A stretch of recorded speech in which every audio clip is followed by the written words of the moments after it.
So I have to start out similar to what I did in the first service, but now we're actually on national television.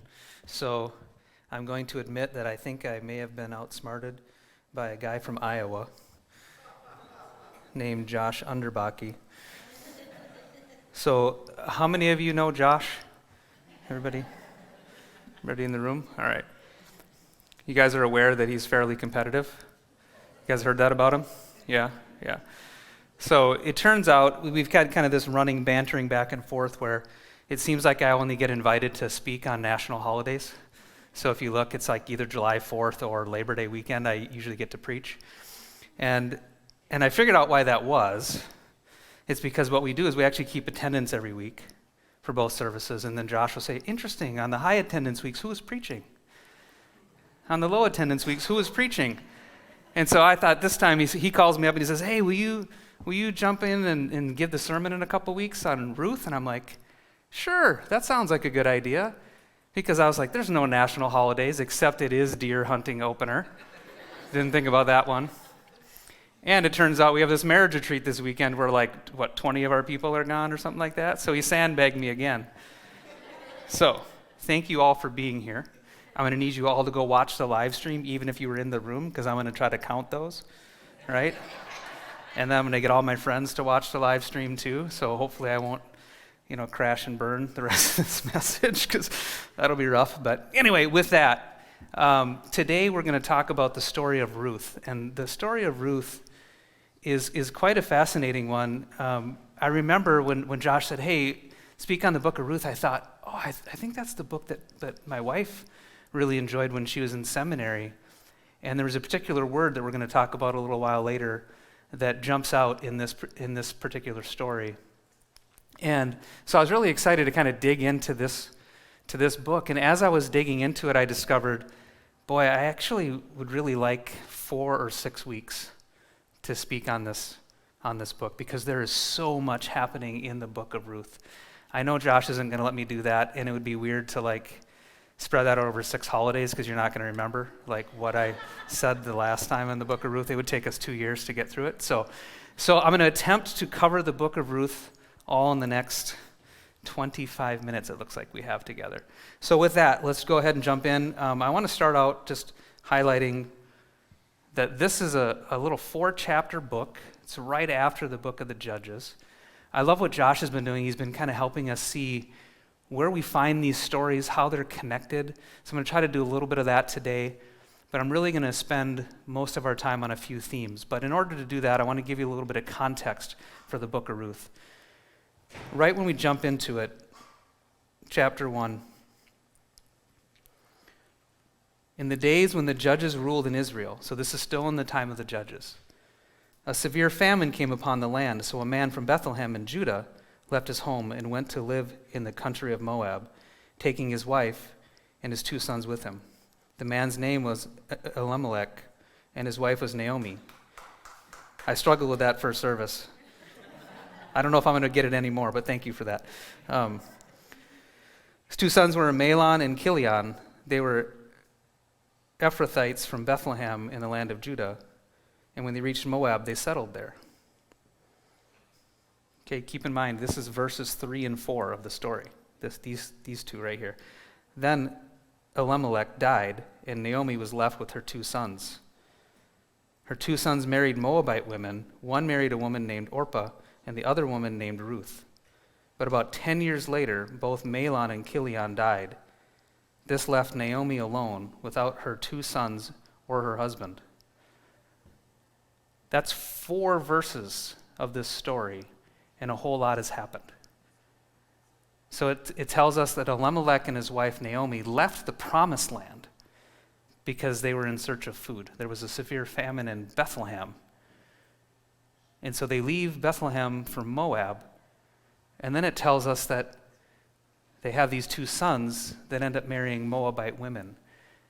And if you know the story, the Moabites actually come from Lot in an unfortunate relationship there. And so the Israelites were forbidden to marry Moabite women, but they did. Both sons married Moabite women, and it tells us in this time that they didn't bear any children in 10 years' time.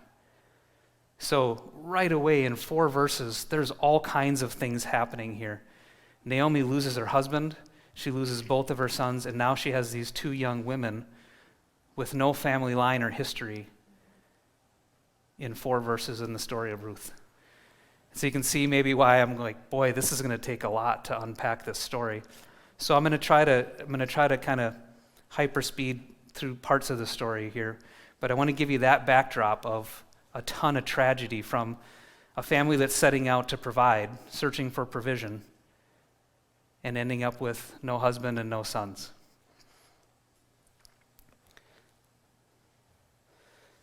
All right. Then Naomi heard in Moab that the Lord had blessed his people in Judah by giving them good crops again. So Naomi and her daughters-in-law got ready to leave Moab and return to her homeland. With her 2 daughters-in-law, she set out from the place where she had been living, and they took the road that would lead them back to Judah. So here she hears, oh, there's actually grain again in Bethlehem, so now she is like the prodigal daughter, turning around and coming home.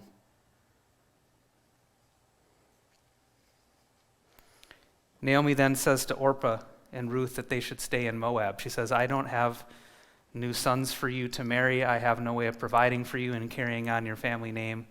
So go and stay in Moab. And then what happens next is Ruth, and we have this beautiful, beautiful thing that Ruth says, and maybe you guys are familiar with this one. But Ruth replied, so I should say Orpah said, okay, I will stay in Moab. So Orpah stays in Moab. But Ruth says, don't ask me to leave you and turn back. Wherever you go, I will go.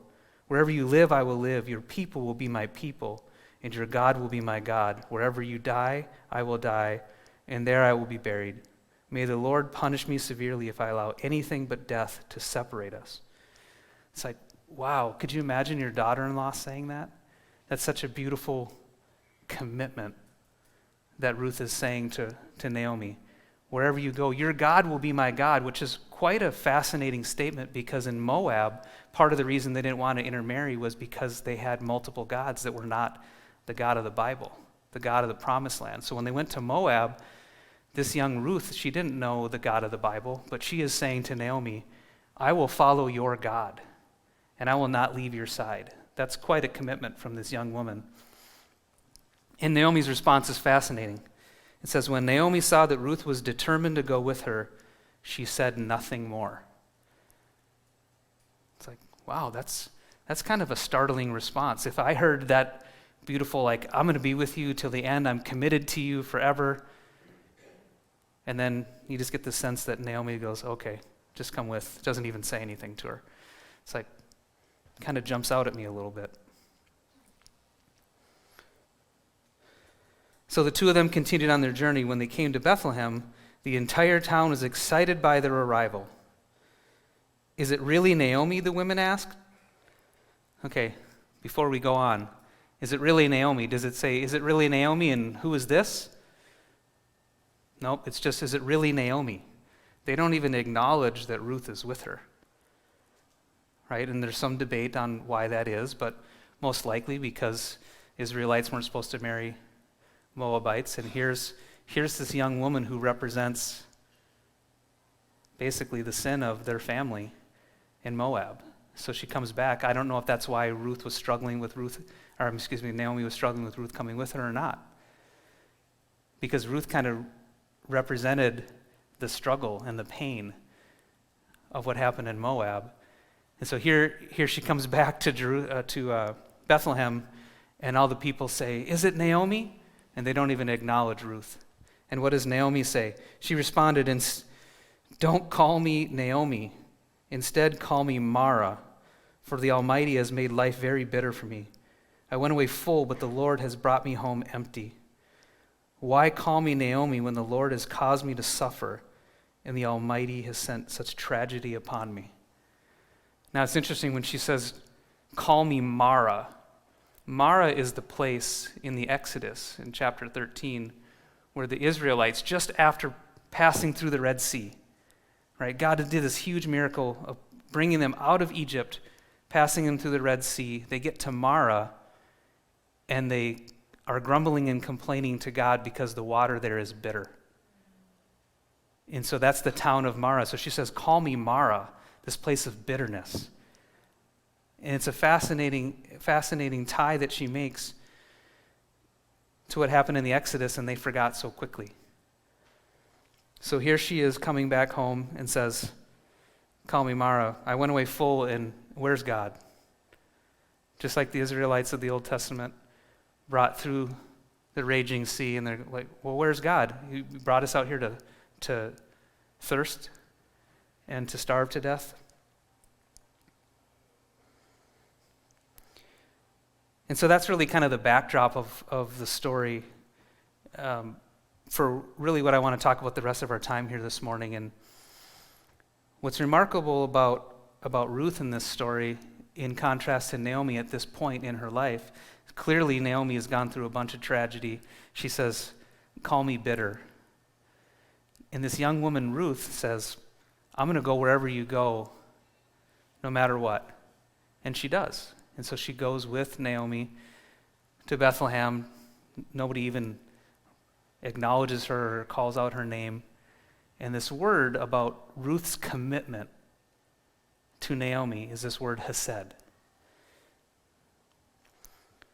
And so this word hesed is a fascinating word. It's an old Hebrew word, and it means a lot of things. And so this I remember when Heather learned this word in seminary, and maybe you've noticed it hanging on Josh's wall in his office. When we had an anniversary for Josh, Heather had this idea of putting that on his wall because, don't tell him I said this, but because that word that I'm going to read to you, we thought of Josh. It's one of those words that describes Josh's love and his faithfulness for this church community. And so this word hesed is this idea of covenant faithfulness. Hesed is covenant kindness, it's steadfast love, loyal love, faithful love, unfailing love, great love. Loving kindness, mercy, goodness, faithfulness, and loyalty all come together in one wonderful word. And then I love this sentence here. Hesed means God includes our most painful losses in his unshakable promise to bring us lasting joy. So that's really what I want to spend the rest of our time talking about, is how this unfolds. And so let me read the sentence to you again. Hesed means God includes our most painful losses. You can think of all of Naomi's painful losses of her husband and her sons, and even Orpah, in his unshakable promise to bring us lasting joy. And before I move on, I want to encourage you, if you aren't coming on Wednesday nights, we started diving into the book of James on Wednesday night. Pastor Don is leading us through that and talking about the book of James where it says, consider it pure joy to face struggles of many kinds. Like, what? That's a strange statement. But if you unpack that and you understand that, it's really about growing in endurance through our struggles. And you see that all throughout the story that flows through here. And so I want to just encourage you as a quick plug, come on Wednesday nights as we're diving into the book of James, because it's a thing that I think God is continually showing me is more and more I don't really understand and recognize how much my modern culture and my view of the world has influenced my view of God.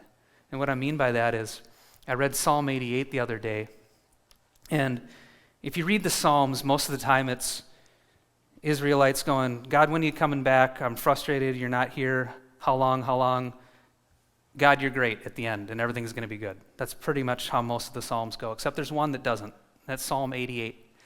And I read Psalm 88, and at the end of it, it's like, and everything's still terrible. And I literally had like a physical reaction to it, because I'm so used to, in my mind, going, everything works out great all the time. That's just how I think, and I recognize that in that moment.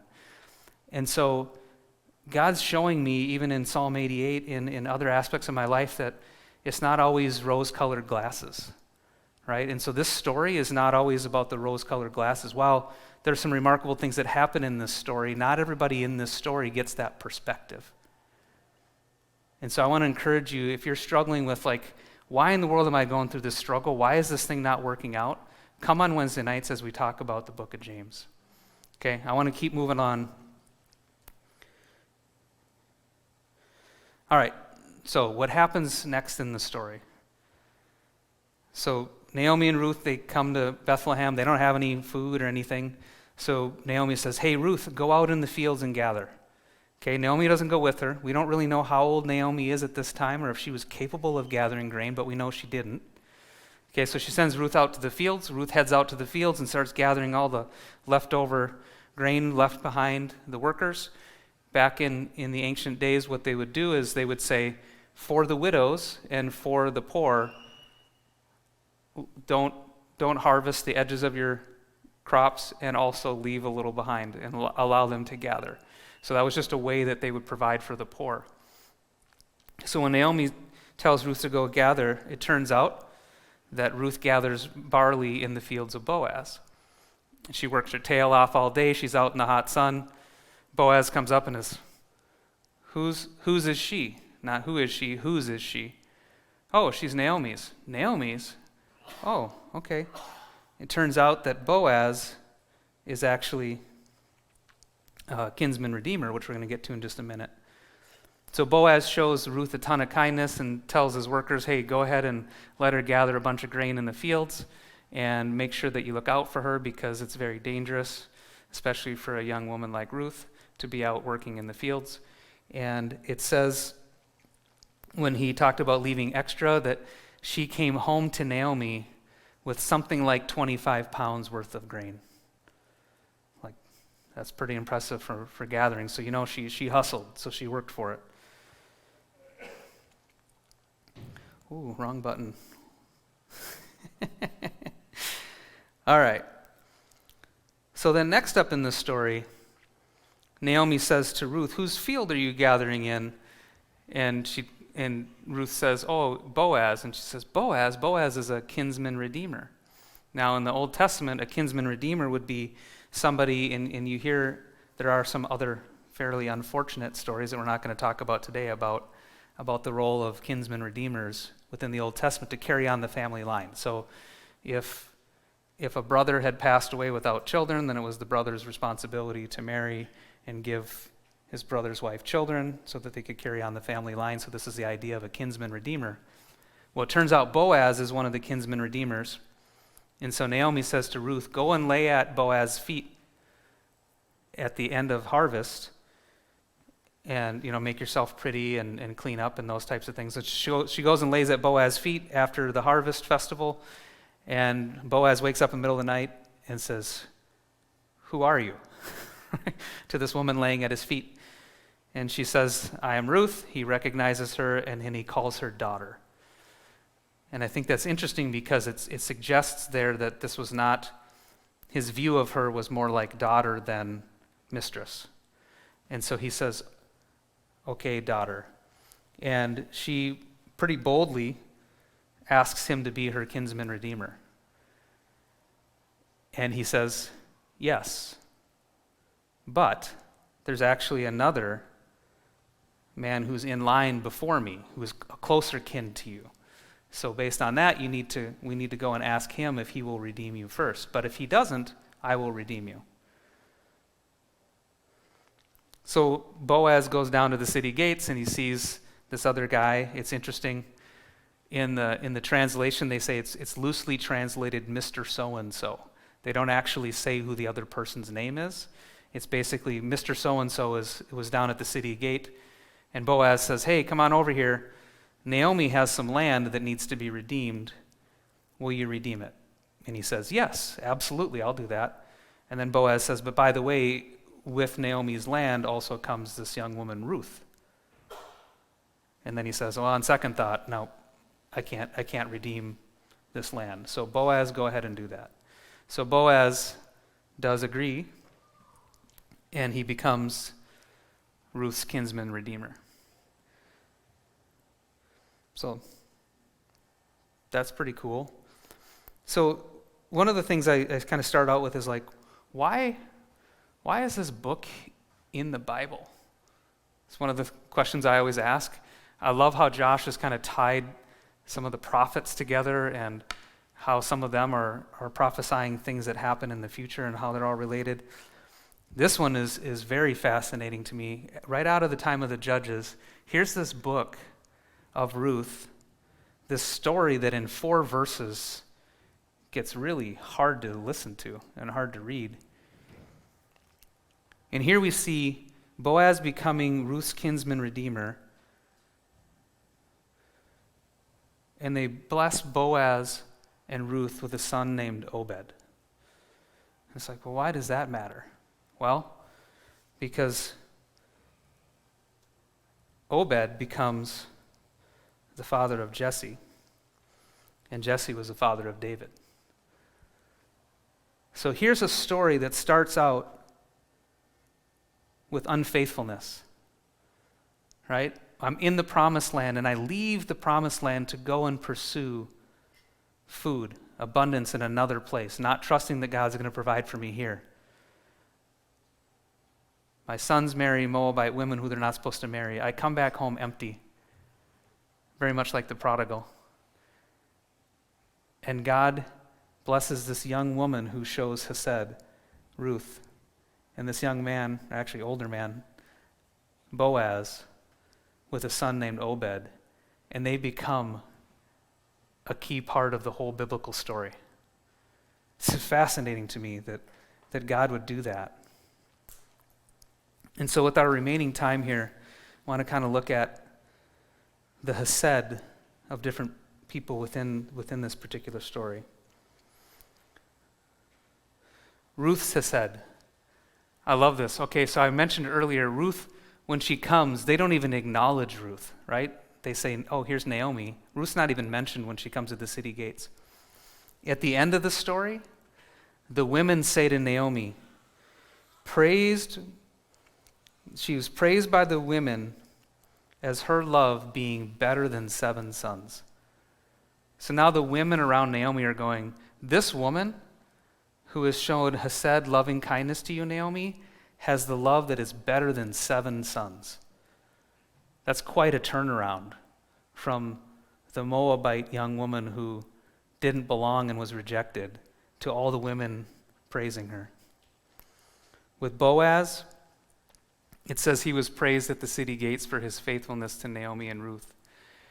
That other kinsman redeemer, he was probably doing the math. He had 2 choices to make, or maybe 2 things to consider in saying yes or no to redeeming Ruth. 1, does it look bad to redeem a Moabite? 2, is it good math or business for me to buy a field, give Ruth a son, to which I have to give that field back to? And so that person decided, nope, it's not worth it. Boaz, you go ahead and do it. And Boaz didn't do the math that way. He was okay accepting Ruth into his family, and he was okay understanding that wasn't a good land deal for him. And so it says later in the book that Boaz was praised at the city gates for his faithfulness to both Naomi and Ruth, which is pretty cool. But what's interesting about this book is underlying it. A lot of books in the Bible, God is very front and center. In this book, there are a few mentions where it says God blessed, God opened Ruth's womb. But for the most part, God is not front and center in this particular story. But what's beautiful about it is God's hesed, his loving kindness, his faithfulness is all throughout this particular story. And so I want to touch on a few of those things real quick.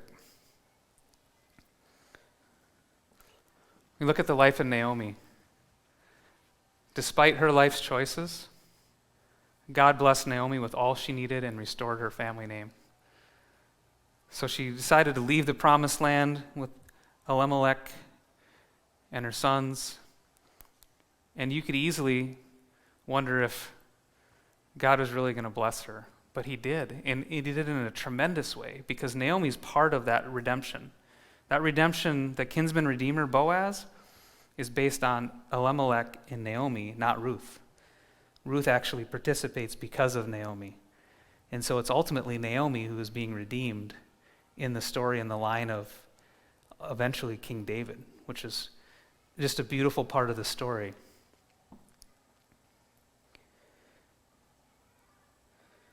God honored Ruth by providing abundantly for her. One of the things I forgot to mention, when Ruth goes and lays at Boaz's feet that night and she asked for him to be her kinsman redeemer.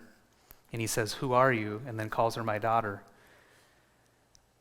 He sends her away with grain, which is estimated to be about 80 pounds. Like, that's a lot of grain. How she carried that home, that's impressive as well. But she gets back to Naomi and lays the grain down to Naomi. And Naomi says to her in the same exact words in the Hebrew, "Who are you, my daughter?" She is blown away by God's faithfulness and providence and blessing over Ruth. She comes back home and Naomi's going, "Who are you?" I just think that's such a cool picture of the transformation that happens throughout this story. So here's Ruth. She was so abundantly provided for.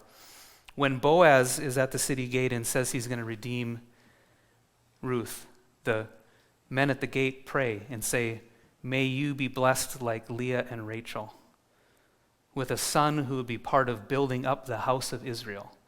That was a standard blessing over them. And little did they know that that blessing came true, because Obed was the father of Jesse, and Jesse was the father of David. David, the greatest king in Israel, before ultimately King Jesus came from David's line. Like, what a blessing coming true through Ruth, who showed faithfulness and loving kindness, covenant faithfulness and loving kindness. God honored Boaz by placing him in a prominent place in history. Mr. So-and-so, we don't even know the name of, the person who had the opportunity to redeem Ruth.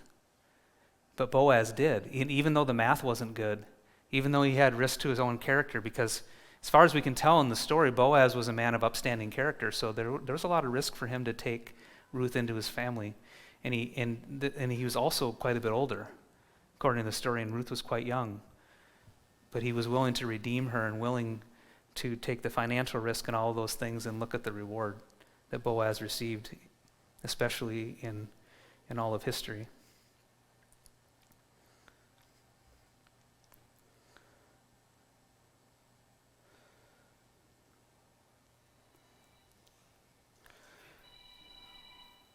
Oh, she left too quickly. Dang. All right. So as we were kind of talking about Ruth and Boaz and Naomi and hesed, ultimately, like I mentioned, the underlying theme of this whole story is God's faithfulness and loving kindness. And so I want to look at just real quickly at God's hesed.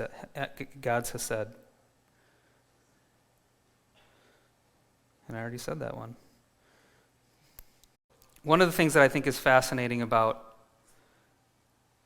God's hesed is he knows all of the things that we need before we even ask him. And so in the time of the judges is what this book starts out with. And here he is providing and meeting the needs of Naomi and Ruth and Boaz and ultimately the people of Israel, because he prepared the way for the king before Israel ever even asked.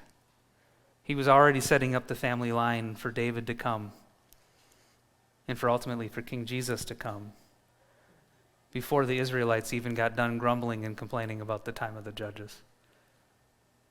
Like, what a beautiful picture of God's provision in our lives. And I think so often we kind of wrestle with, does God really care? Is he doing these things? And so let's talk a little bit about us. That was a beautiful story. I would encourage you to go and read it. I would encourage you to study it. It's a fascinating story. And like I said, I blew through 3 chapters of the 4, and I would love to just spend more time on it. But in our time left, I want to ask you a couple of questions. Let's see if I can get through this service without crying.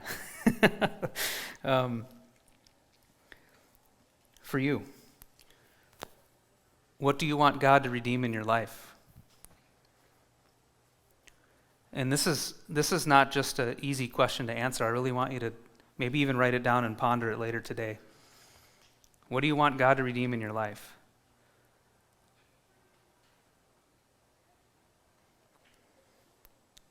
And the second part of it, do you believe he can redeem it? Maybe not the word can, maybe the word willing. Do you believe he's willing to redeem it? Naomi says, call me bitter. I'm pretty sure at that point in her life, she wasn't thinking God was going to redeem anything. In fact, in her life, she didn't really get a full picture or glimpse of what God ultimately did for her.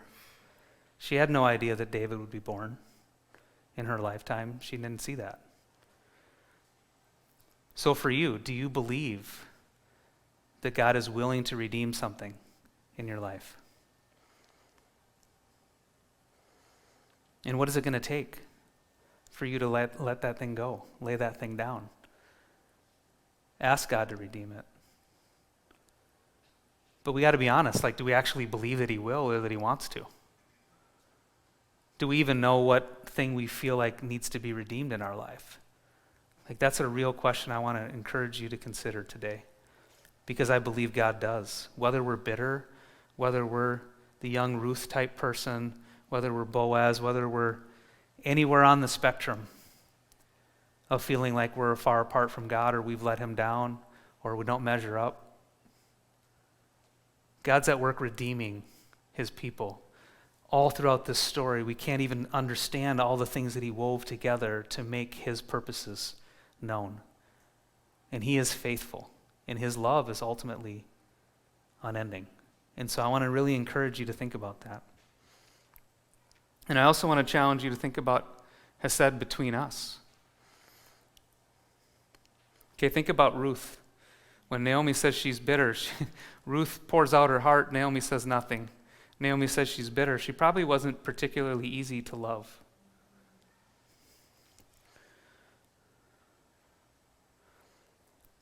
So I ask, in that context, is there someone in your life you need to show covenant faithfulness and loving kindness to? And I didn't say want. I asked if there's somebody that you need to. Is there someone in your family? In your workplace? Because, and this is where I got a little choked up in the first service, it is very likely that like Ruth loved Naomi, there are many people in our lives that the only love they will really experience, the only godly love that they will experience, the only covenant, faithful love that they will experience is going to come from you.